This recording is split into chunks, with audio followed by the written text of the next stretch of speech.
ಎಲ್ಲರಿಗೂ ನಮಸ್ಕಾರ ಸ್ನೇಹಿತರೆ.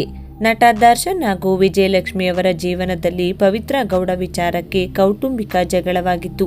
ಇದೀಗ ವಿಜಯಲಕ್ಷ್ಮಿ ಅವರು ನಟಿ ಪವಿತ್ರ ಗೌಡ ಅವರಿಗೆ ಟಾಂಗ್ ಕೊಟ್ಟು ದರ್ಶನ್ ಜೊತೆ ಎಲ್ಲಿಗೆ ಹೋಗಿದ್ದಾರೆ ಗೊತ್ತಾದ್ರೆ ಶಾಕ್ ಆಗ್ತೀರಾ? ಹೌದು, ಕೆಲ ದಿನಗಳಿಂದ ಸೋಷಿಯಲ್ ಮೀಡಿಯಾದಲ್ಲಿ ದರ್ಶನ್ ಪತ್ನಿ ವಿಜಯಲಕ್ಷ್ಮಿ ಹಾಗೂ ನಟಿ ಪವಿತ್ರ ಗೌಡ ನಡುವೆ ದರ್ಶನ್ ವಿಚಾರಕ್ಕೆ ಜಟಾಪಟಿ ನಡೆದಿತ್ತು.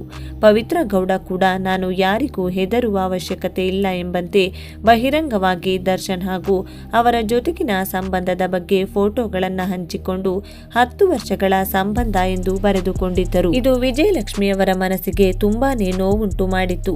ವಿಜಯಲಕ್ಷ್ಮಿ ಅವರು ಕೂಡ ಪವಿತ್ರ ಗೌಡ ಅವರಿಗೆ ಖಡಕ್ ಎಚ್ಚರಿಕೆ ಕೊಟ್ಟಿದ್ದರು.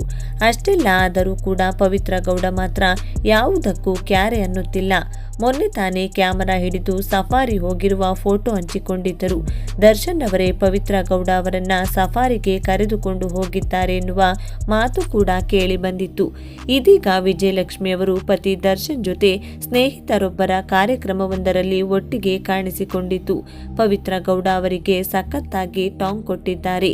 ಮದುವೆಯಾಗಿರುವ ನನಗೆ ಮಾತ್ರ ಅಧಿಕಾರ ಇರುವುದು, ನಿನಗೆ ಆ ಅಧಿಕಾರ ಇಲ್ಲ ಎನ್ನುವಂತೆ ರಿಪ್ಲೈ ಕೊಟ್ಟಿದ್ದಾರೆ. ದರ್ಶನ್ ಹಾಗೂ ವಿಜಯಲಕ್ಷ್ಮಿ ಅವರ ಬಗ್ಗೆ ನಿಮ್ಮ ಅನಿಸಿಕೆಗಳನ್ನು ತಪ್ಪದೇ ಕಾಮೆಂಟ್ ಮಾಡಿ. ಧನ್ಯವಾದಗಳು.